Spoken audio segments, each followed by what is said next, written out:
Welcome to this HVDC transmission video course in NPTEL program phase 2. The first lecture I will be discussing about this evolution of HVDC transmission system. First I will discuss what are the various contents in the various modules, and then I will discuss about the first module and contents 1, that is the evolution of HVDC system. So, this HVDC transmission system course is divided in 7 modules, and the first module basically it is including the evolution of HVDC transmission system, and then in this evolution of HVDC system, before that I will discuss about the evolution of power system, then we will see how this HVDC came into the picture along with the AC transmission system. Then I will compare the HVAC and HVDC systems together, and we will see the various problems in HVAC system and then HVDC systems, and also their advantages and the disadvantages in the system. Then I will discuss about the various type of HVDC transmission systems, that is the various links, and then in that module the last lecture, this lecture number 4, will be dedicated to the components of HVDC transmission system, including your converter, DC lines, your converter transformers, and other filters and smoothing reactor, etc. In module 2, it will be devoted to the analysis of the converter circuit, and the converter is very important in HVDC transmission system. That is, we are having rectifier side as well as the inverter operations as an inverter end. So, these converters are very important in HVDC transmission. So, module 2 is completely dedicated for the analysis of the converter circuit, and this HVDC converter circuit will be represented by the equivalent electrical circuit at the end. To start with, first I will discuss in this module, that is analysis of the simple rectifier circuit. It may be the single phase rectifier circuit, and also along with we will see the 3-phase circuits. Then we will go for the various configurations, and we will see what are the advantages and the disadvantages. We will see the various terminologies, those will be used, like the DC output voltage, peak inverse voltages, and commutation group as well. Then with this terminology I will jump to the required feature for the rectification operation or rectifier circuit operation in HVDC link. So, we will see the various requirements, that we require the high output DC voltage for a given input AC voltage.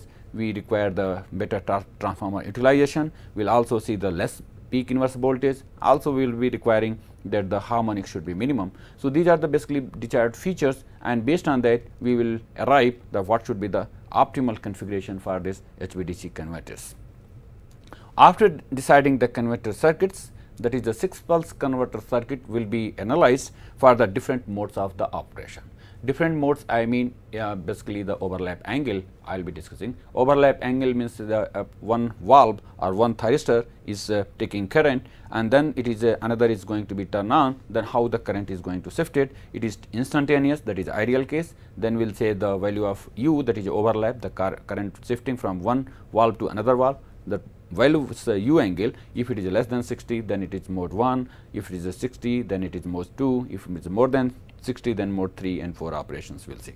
So, based on that the output voltage as well as the waveform will change, and then we will analyze detail about this circuit. So, in both output waveforms of various modes, we will analyze both waveforms like the valve voltage, the DC output voltage, currents in the phases of the transformer, and also we will see this what will be the DC average value of the rectification operation, and the similarly we will see for the inverter operation as well. Now, we will also, as here already I have mentioned, thus we are also going to discuss the valve voltages. This is very important, because if the voltage of valve should be known, then we can see what are the various maloperations of the valve, and based on that we will design some circuit to avoid the maloperations of the valve. After this, once you are having the complete analysis, we can form, means we can substitute this HVDC link by simple equivalent electrical circuit having a variable voltage source and with some commutation resistances and the line resistances, and then we can calculate the current in the DC link. Another part of this module 2 is basically analysis is based on the converter charts. We will see the converter charts, basically the DC variables. We are having alpha, delta, and gamma and the beta are the DC variables. So, we are going to draw on the two planes, one is the DC voltage and DC current, then we will see the DC variables impact and the current converter chart will be drawn, and another one we will see the AC variables like P and Q will be your axes, and then we will see your power factor, apparent power, AC current, etc. will be, and reactive power as well, and in another chart. So, this two variety of charts will be discussed, and then we will see based on that how that we can analyze for any particular current we can get the voltage U and other angles as well. So, third module basically now is dedicated for the converter control.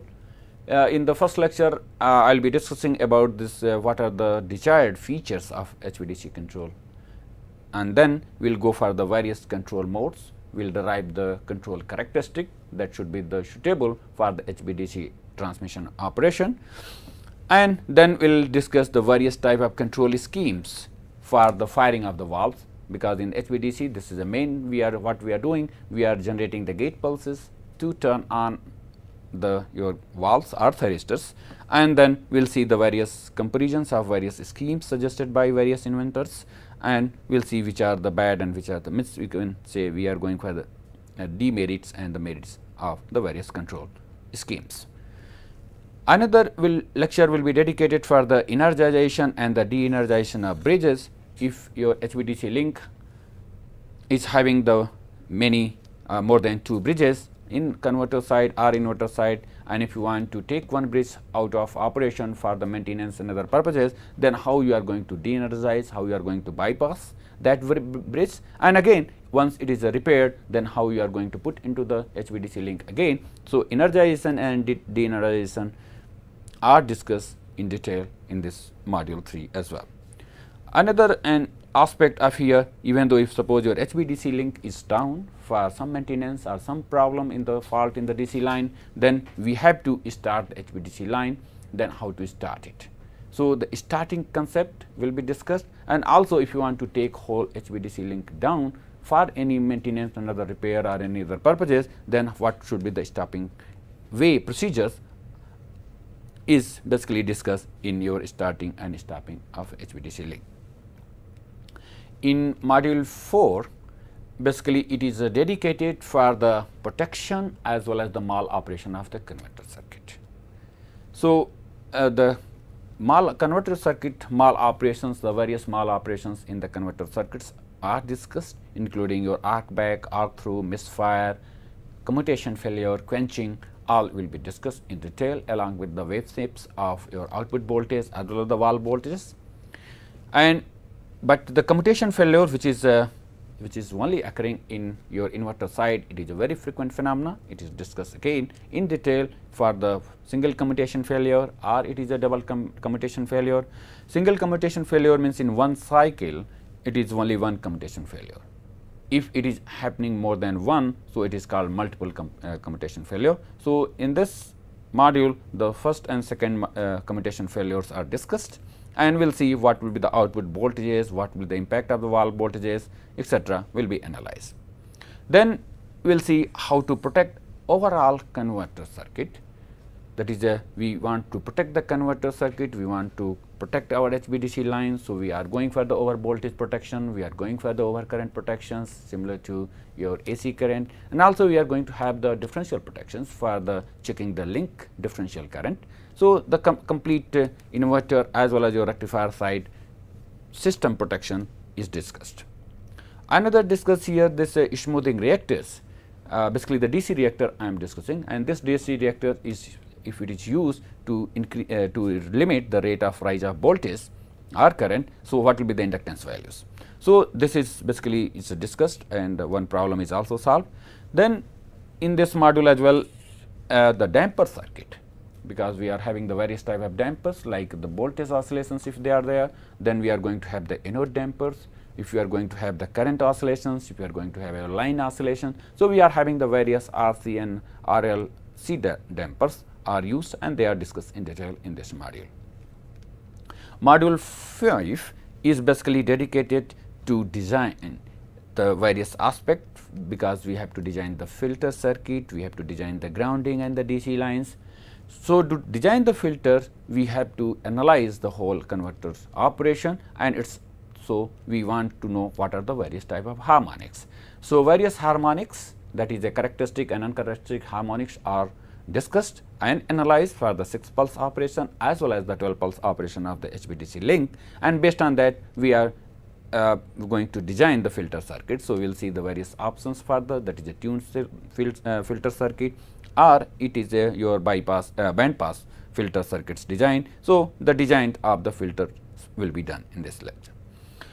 Another aspect of this module, that it will be also analyze the reactive power requirements, and we will analyze even the filter circuit if it is designed for particular harmonics to provide the minimum impedance for that harmonics, but this filter circuit provides the reactive power support to the converters for the fundamental components, and that will be analyzed, and we will see the requirement of your reactive power. So, in your module 6 is completely dedicated for the power system analysis aspect.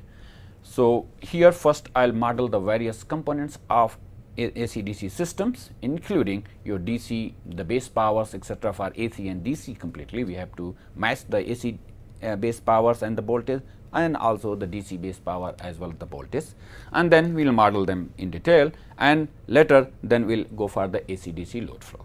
Various techniques are already suggested, that is a sequential based AC/DC power flow analysis, or it is elimination based or unified schemes. They are discussed much in detail in this module 6. After the modeling, this module is also will be discussing here the various stability analysis, like the transient stability analysis, as well as we will also discuss the dynamic stability analysis in this module.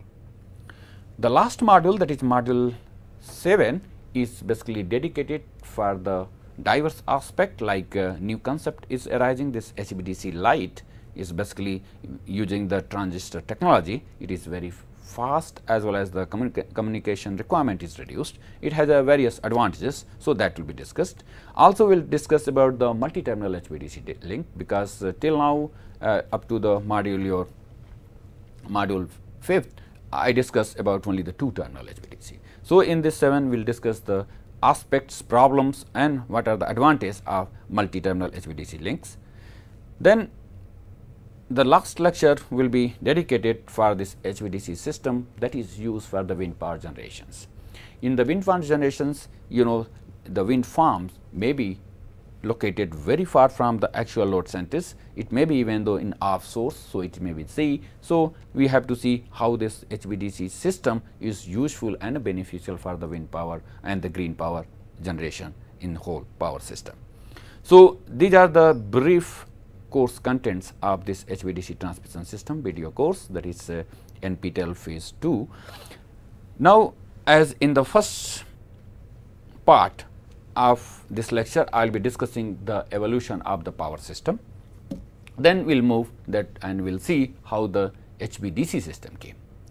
So, to start with, you can see this slide here. The commercial use of electricity basically started in late 1870s, but the first power system was developed by your Thomas Alva Edison. It was at Pearl Street of Newark Station, and it was commissioned and operated in 1882. This was the DC system. It is surprising, but it was the low voltage DC system. But however, this course is devoted for the high voltage system.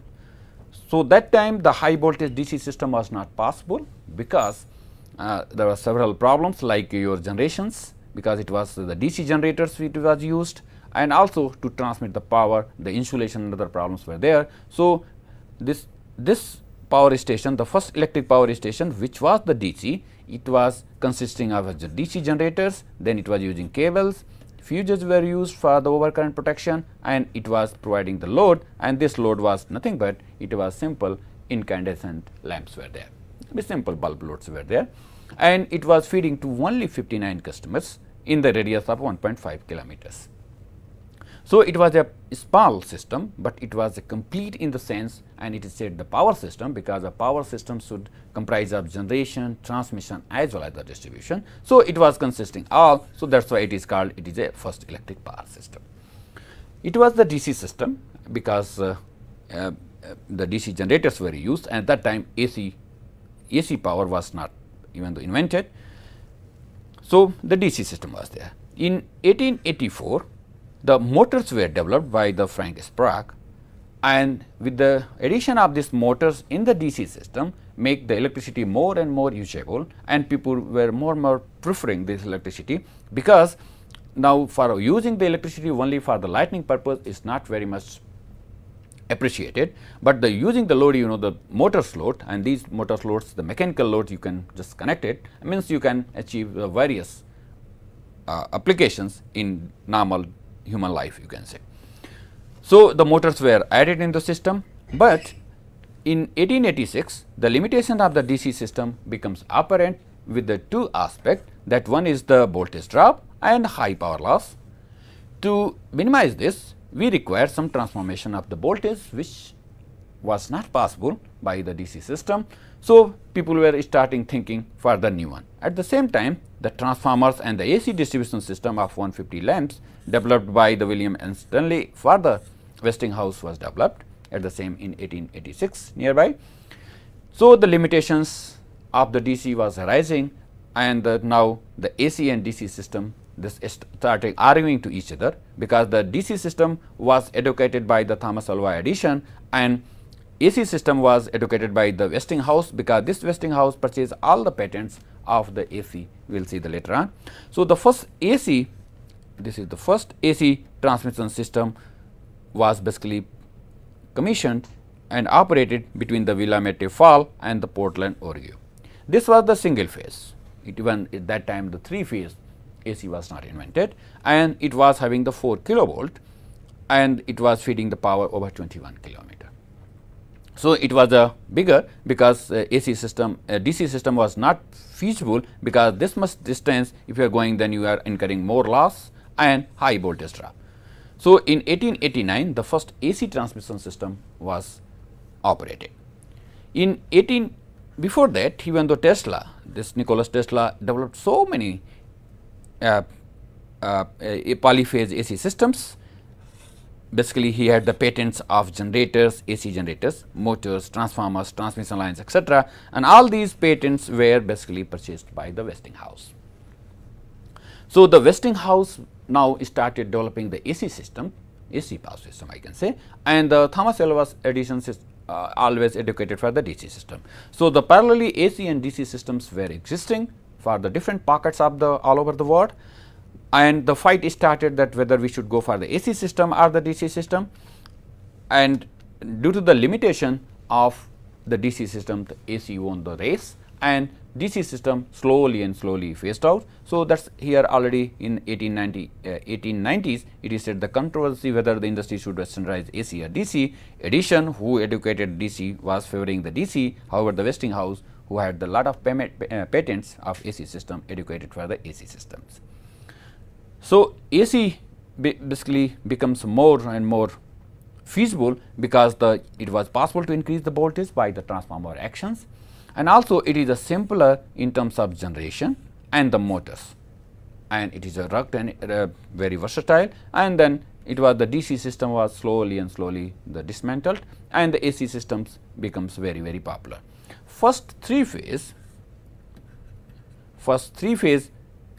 power system that was operated here in 1893, and the voltage was 2.3 kilovolt. It was in California. It was basically chosen for the Niagara Fall, which is 30 kilometers away from this Niagara Fall. AC systems becomes very, very popular, but the voltage at the beginning was very less due to the various problems in the design and availability of the insulating materials. Due to the various advancement in the insulating materials, the voltages you can see now is the various voltages keep on increasing. It was 1992 it was 165 kV, in 1923 it went to 220 kV, in 1935 it was 287 kV, and in 1953 it is 330, and so on. In 1990s we went up to 1100 kilovolts, the transmission level. Similarly, there were also improvements, or you can say new developments in the generation side. So, we also increased our generating voltage up to 33 kV. So, it was and also in terms of megawatt more and more power generation for the single units. So, the standards basically adopted the EHV system when it is more than 300, then it went to EHV system extra high voltage, and it is less than 300, then it becomes the high voltage, that is the various voltage level.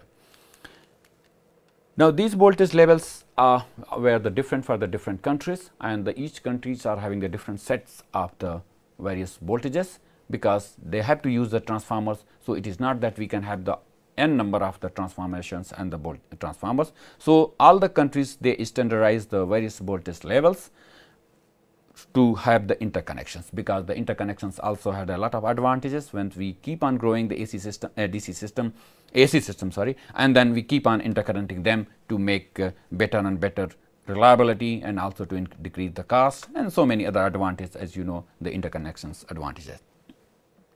And to have the interconnections, we know we require the single frequency of the system.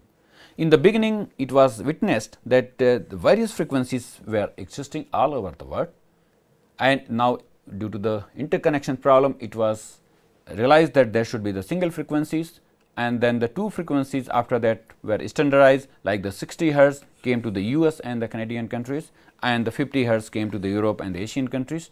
So, we are operating our system at the 60 hertz, and they are operating our system at the 60 hertz. Now, here if you will see the HVDC transmission system, because I just explained how the HVAC system, how it is grown to 1100 kV. No doubt the beginning the DC was there, then there was the limitations of the DC was experienced, then AC people started thinking of the AC power system. But at the same time, this people will also started thinking if anyhow we can increase the voltage, so that we can have the minimum loss and also the minimum drop. So, people started thinking and developing the various system. So, the HVDC transmission system was designed by the French engineer, that is the Rene Thury, here when the AC system was in their infancy, because the AC system was also developing slowly and slowly. So, between 1880 and 1911, at least 11 Thury system, because the Thury system was given based on his name Rene Thury, was installed in Europe, and the prominent was the Mountier to Lens in the France in 1906. It was 180 kilometers and having 4.5 underground cables. It was only carrying 4.3 megawatt power, but the voltage level was 57.6 kilovolt and the current was 625 ampere. The main features of Thury system was that it was having the DC generator, and this is a series DC generators, and it was operating at the constant current control mode, because the current control here, the current in this DC system here, the current was fixed. However, we will see in the AC system the voltage is fixed and the current is changing depending on the load, but in this DC system he preferred the current should be constant and the voltage can be changed to control the power and to feed the power. But in here 1938 all the Thury systems were dismantled, because there were several problems in this system, because the safety problems was one concern, and also there was another problems here, that we are adding the more and more series generators. There was maintenance, the cost, other problems were experienced, and at the same time the AC development was there, and it was felt that AC system is the better than the DC system. Even though it was also witnessed that in 1920 the transverters, it is a similar type of mechanical converters were developed, and it was using the polyphase transformer commutated by the synchronously rotating bus gear, but it was not used commercially, it was only used for the experimental and other purpose. So, once the Thury died basically, then whole the Thury system was vanished and the people started talking about only the AC system. So, till 1950 when the mercury arc valves were developed and designed, then before that we were having only the AC systems. With the development of mercury arc valves, it was possible to convert the AC to DC. So, in 1954 the first HVDC, it is not DC, it is high voltage DC transmission between the Sweden and the Gotland island of the Sweden itself, was connected by the cable. It was the 70 cables, approximately 70 kilometers away, and the AC cables were not so feasible. So, it was decided to go for the HVDC transmission in terms of cable in the sea, and mercury arc valves were used. So, this was the beginning of again starting to think of HVDC system. Now, the question again arises, why people started to think for the HVDC system, because there were so many limitations of HVAC systems. So, we will see in the next slides. So, in AC systems here, before this end this, I will discuss this, what is the problem in HVDC and AC systems in detail.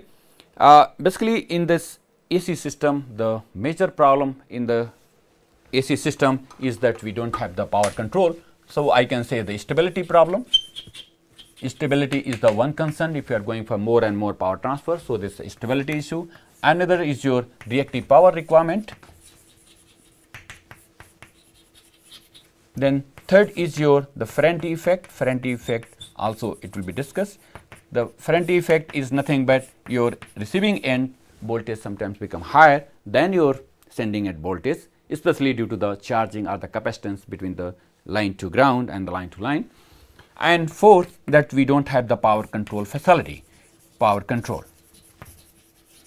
So, the power control is not possible here. So, this is one of the big problem in the AC system. So, in a whole your AC system, if this is your control is not possible, because nowadays we are also thinking to provide the AC control. If the AC control is possible, then we can operate our power system in a much better and in the efficient manner. So, these four are the major reasons for people are started thinking to go for the DC transmission system. These are the basically problem which I am discussing in terms of the HVAC transmission system. So, to avoid these, the DC transmissions were there, because the reactive power, you can see the first HVDC transmission system which came in the Sweden and the Gotland Island, it was basically due to the charging, because the 70 kilometers cable, it was at that time it was not feasible, 70 kilometer. So, then it was realized that we can go for the DC cables, and this DC cables were feasible. So, then what they did here, this system your the Sweden and this was your island, and they connected by your the DC system here, and they operated, and this was your cable. So, this first HVDC basically your was developed to reduce the charging effect of the system. So, here in this you can also see that I have summarized the 5 major problems, limitations of HVAC transmission system, that is the reactive power loss, the stability concern, the current carrying capacity, that is the charging, skid and the Ferranti effect, and the power flow control, which is not possible in the AC system. Reactive power loss, we know it very well, because the reactive power loss can be defined, that is the Q loss. You know real power loss is very well, that is I square R here, whatever the resistance, and that is flowing in this your line, it is having resistance, means not only line, in the transformer as well. So, in all apparatus, if you are having the resistance R and current is this, so I square R loss, that is basically in watt, it is your real power loss. Reactive power loss, basically some people talk about here I square into X, X is the reactance of that element, but it is not only this loss, because we are having another component, that is I can say XL, it is the reactive component, that is the inductive part, and we are also having some charging part. So, that is basically I can say V square over XC here, that is the capacitive part. So, the reactive power loss is basically total of the, that is reactive power consumed in the element, and some of the elements they generate the reactive power. So, the total sum of this is treated as the reactive power loss. And this concept is only happening in HVAC, because this X component, that is here, is only is occurring in AC. In the DC only the resistance is there. So, this reactive power loss has no impact, because it is not existing at all in the HVDC transmission system. So, this is this Q loss does not arise, and thereby what happens if a line which is carrying the current of both active and reactive components. So, here you can see if we can, there is no reactive component, the line can carry more active power, and then we can improve the performance of the system. Stability is one of the concern. To explain the simple way of the stability here, you know this P angle, this curve here, this is a delta, this is a power that is flowing between the two nodes of the element. So, here this is the maximum power that at the delta pi by 2, the maximum power that can be transmitted through that element, but we never go for this, always we go for the lesser one due to the various regions. If there is some disturbance, then we can go in the unstable region, this is unstable area and this is your stable. So, we have to operate our system in such a way that the power flow in that line should be less than, here this is a P max and here this is 0 in between. So, normally we operate our element that angle difference between the two adjacent nodes should not exceed more than 20 to 30 degree. So, that whenever there is any disturbance, we can go here and our system can not lose the synchronized. So, the stability concern here, basically this expression is the P is derived your V1 V2 by x sin delta here, and this is basically the two elements. This is your delta delta, if this is angle 0 here, I can say V2 here V1 and this is your x of the line. So, the power flow can be simplified way. If we are assuming this line is lossless, we can just get this power flow and we will see here we can go for the minimum delta. So, this stability concern again does not arise in the DC system because the delta does not arise, only we talk about the voltage and the resistance. So, no x, nothing. So, this concept does not arise in the your DC system. Another is current carrying capability here, because the current carrying capability is basically the, if any wire or cable here which is there, the current is I is flowing inside this, here this is called the current carrying capability. Now, this current is, if it is a AC system, it is having two components, one is it is a active and another is your reactive components are there. So, now it is the total current which is flowing, but if your here element is having more charging.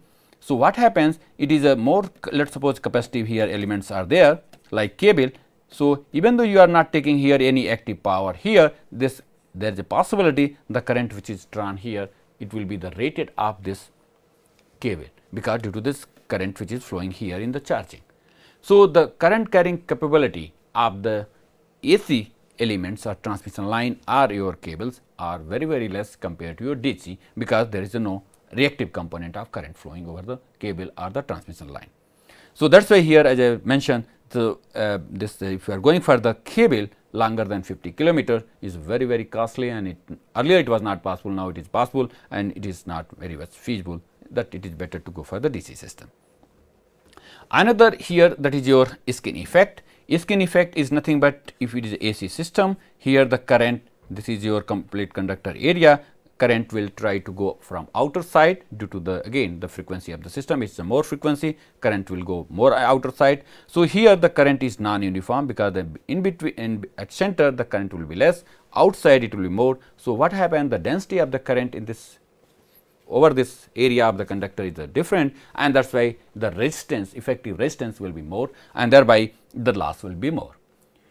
So, this skin effect only arise in your AC cable, AC lines, because AC has some frequency f, and that is why it is happening. If f is 0, it is a DC, and finally, it will be the current will be the uniform, and therefore, that is why always we say R AC is always greater than your R DC. Means the resistance, if you measure the AC resistance, will be more than your the DC resistance due to your skin and the plasma effects. If another conductor is there, again there is a flux linkage. The Ferranti effect, which is basically if this two system here, the big transmission line is there, and this is called V sending end voltage and this is your receiving end voltage. At the lightly loaded or no load condition, your the Vs magnitude here I am talking, it is less than, sometimes it is your Vr, and this is called Ferranti effect, and this is due to the charging, basically charging of the capacitive form due to this conductor with the respect to ground. So, what we do, we go for the various mechanism to limit this voltage, especially if you are charging the line, there is no load, and then the high voltage will be there at this end, and there will be again the tripping of the system. So, we put the various here the reactors, we put the line reactors if the line is very long, and then if still you require more reactive powers, then you can put the bus reactor, and sometimes also we use the tertiary reactors as well. The another major concern here, the power flow control is not possible. Power flow control, I mean that we want the power flow control in the smooth manner. Sometimes we also want the power should be reversed from one direction to another direction, which is not feasible, not possible in the AC system, unless until you are putting another device. Nowadays, again, the flexible AC transmission systems are invented. They are in the place in the system. Now, with help of them, we can control the power in the AC system as well. But at that time, it was earlier it was not possible. Before 90, it was not possible, and HVDC control was only possible. So, that is why the various types of links were developed, and based on those links, we were controlling the power flow as well in the lines as well as very neighboring areas. So, to avoid these 5 limitations, it was found that HVDC is better in terms of several problems of the HVAC transmission. First, you will see regarding the reactive power loss. Here you can say there is no reactive power loss at all, as I explained, is true. The stability concern, you can say there is no stability concern in HVDC system.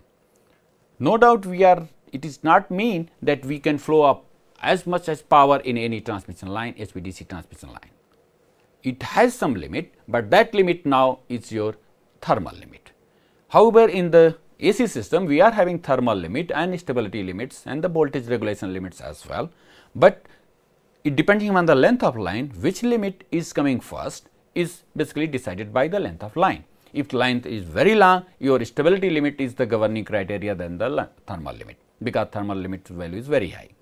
If line is less, then stability concern is not there, very less, so the thermal limit will be governing criteria. But here in HVDC, only the thermal limit is the governing condition. You can load your transmission line up to the thermal limit where it is designed. But the stability problem is not a concern of HVDC transmission. No charging current, because if there is no change, smooth here the perfect DC voltage and perfect current is flowing, so there is no charging here and there is no capacity. The charging current is not there, because once the capacitance will be formed once you are having the two potential difference. Medium is the dielectric medium, air is also a dielectric medium. So, capacitance are formed, but it is the constant and the no charging.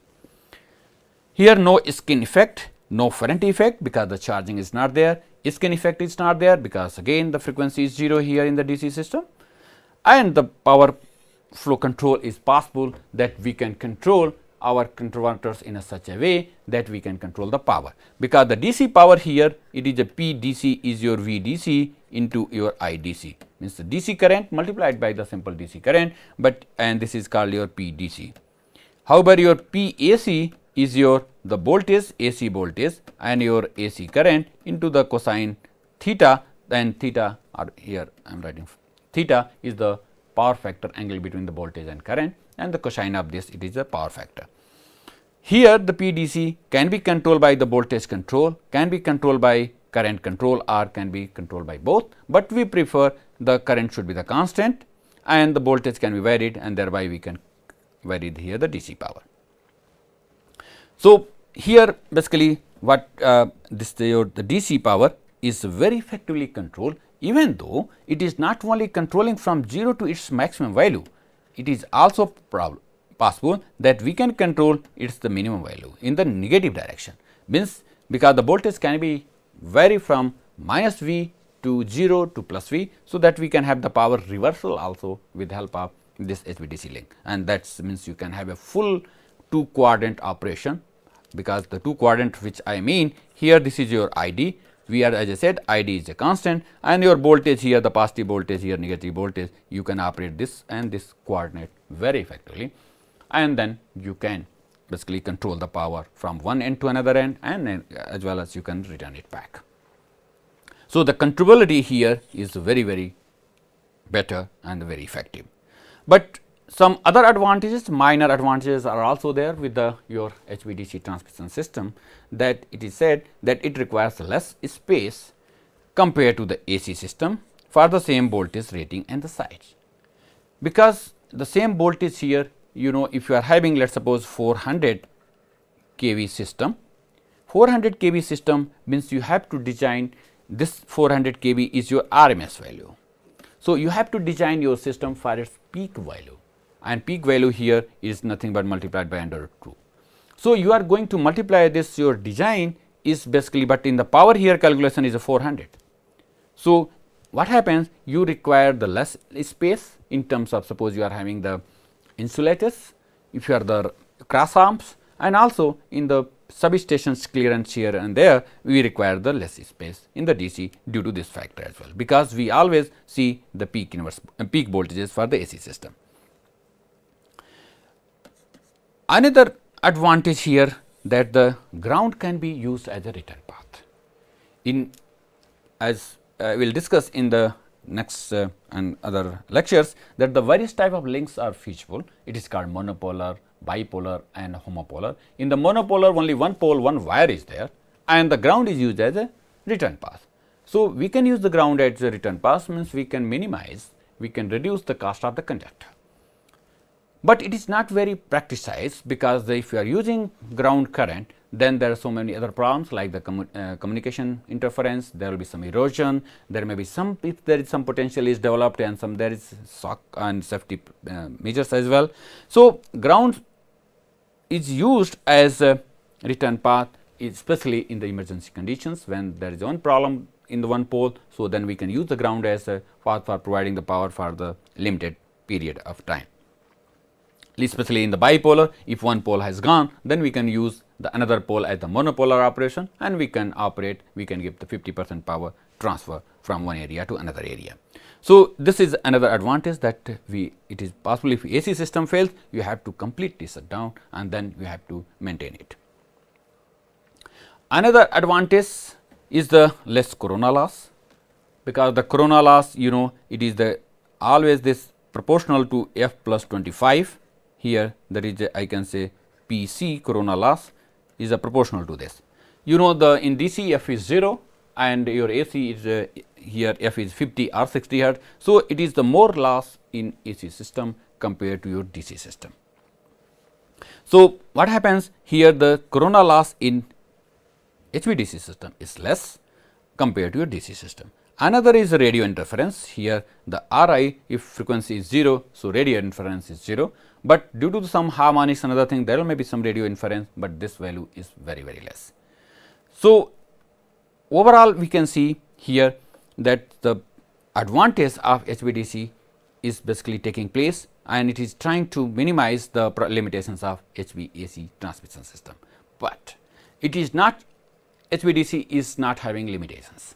It is also having the various limitations in terms of its cost, in terms of generating harmonics, in terms of tapping up the power, and in terms of some other limitations like here you can say the overload capability, we can the blocking of the reactive power, and several other things there. So, advantages here, some other various minor advantages are listed here. You can say the fault clearing time, the compensation problem, no compensation is required for the capacitance, low short circuit, no transmission of short circuit power, it has a less and no switching transients, asynchronous operation is possible, and it is cheaper for the long distance problem.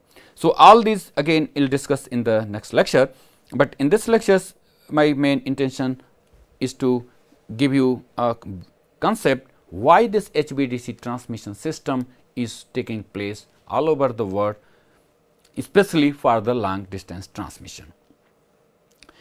In those countries which is very small in the geographical area, HVDC is not very feasible for the long distance transmission.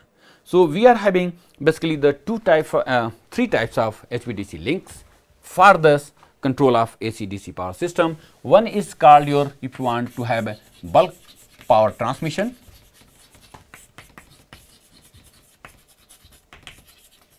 and second is you want, it is called back to back concept, back to back modulation of AC network. Basically, here in the bulk power transmission, what I want to say, if you want to transmit the power from one region over a long region without tapping power in between, it is called bulk power transmission. Here the concept that the generation, if suppose in this area is very high, load demand in this area is very high, we want to transmit power without tapping in between, the DC is the best and the cheap option. But that is, I was mentioning, if area is small, then it is possible that you can go for the AC system and then you can transmit the power. But those countries is a very, very long and you want to transfer over the long distance, there is no other options, you have to go for the DC system at all. So, we have to use the HVDC bulk power transmission, especially in India, it is very, very important. If you are trying to trap power from northeast and taking it to the central part of the India, we require huge HVDC links to transmit the power. But this concept is now common not only here as the basic of here to control the power. Here the concept was to transmit the power. Here this control aspect, even though if you are having the two regions very nearby, here you can have your the DC here back to back, even though those converter and inverter stations are put together very near to each other, maybe less than 1 kilometer or so, even though in one substation. And the purpose here that we can monitor how much power is flowing from one region to another region. So, that is called back to back, because here inverter and converter is same back to back. Here only we do not want to transfer bulk amount of power, here we want to control the power, because it is based on the contract, it is based on some negotiation and also in terms some sort of the emergency. You know, if there is some problem in this region, this link is there, then we can open this and the disturbance cannot be propagated in the another region. But if you are having a AC line here, certainly the disturbance here that can go there. If it is not protected well, then both system will be the collapse. So, it has a various advantages. Here we want to control, we want to provide the emergency support, and also we can just meet our the contractual requirement. So, the back to back connections are there. Here the modulation of AC DC system basically is meaning that if you are having some here AC line and this line is very weak, sometimes there is some problem here due to the power oscillations or you can say power swings are there, we can have another here HVDC link, a small HVDC link that can support this one, means whenever there is a problem we can just control in a such a way that we can modulate the power over this AC line. Means it is used to improve the stability of the system. So, you can see the three objectives are for the HVDC transmission system. Here it is basically to feed the power over the long distance, means large power over the long distance. This is the here also control, we do it control, no doubt, but the basic is we huge power which is fed from one area to another area. Here as I said, this one is the control of power is the primary objective.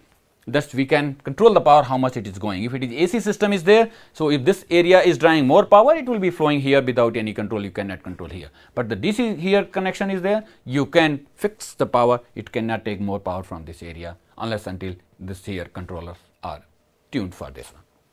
This one is basically used for your stability of the system. So, it basically it is used in this AC system to stabilize the AC DC system as well. So, that is why here the transmission part is now going, if your objectives are these, then you have to go for your DC systems, and it is we are talking about the high voltage DC system. So, nowadays that is why you are having the AC generation, we are having the AC distribution system, and of course, the utilization now we are again shifting from the AC to the DC, because we are having a lot of power electronics based devices, those are giving, and also communication, mobiles and other the DC power are required in the houses, but the transmission distribution is AC, and after that again people are using some conversion technology to get the DC power for the charging of the batteries here and there. Generation is still your conventional generators, they are AC. We are also generating some part of the DC power based on your photovoltaic. But if you want to connect in the system, then you should require some converter, and then you convert to the AC system, and then you can connect it to the grid. But the transmission, this transmission is your the combination of your AC and DC system, especially based on the various objective. So, it is believed that your transmission part will be the mixture of your AC as well as the DC system, and here the DC system we are talking high voltage DC. We do not have the DC low voltage DC, because again the problem of high loss and the voltage drop will be there. So, high voltage DC transmission DC transmission. Along with your AC transmission, it includes both your high voltage EHV and the low voltage AC transmission as well. So, this is the scenario which is emerging all over the world. So, to conclude in this whole lecture number 1, basically I discussed the course contents, which will be giving the basis that what we are going to discuss in the various modules, various lectures, and it was decided and based on that. So, the total this whole course will be basically scheduled for 35 to 40 lectures based on the various contents, and also some numerical problems will be solved and will be showed, so that the students can get benefited, even the teachers also they can be benefited from this. And here in the first lecture I just summarized the evolution of the power system, along with the especially emphasis was your DC system, from your small high voltage DC systems, then we went for the large DC system, and then we discussed some of the limitations of HVAC system, and then along with we discuss that how this DC system will be the advantageous to remove the limitations of HVAC system.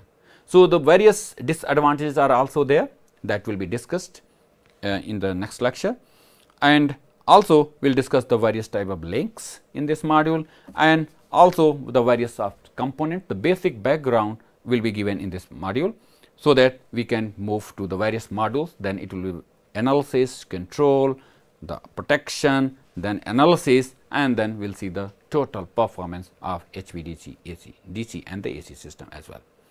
So, with this I should stop this. Thank you.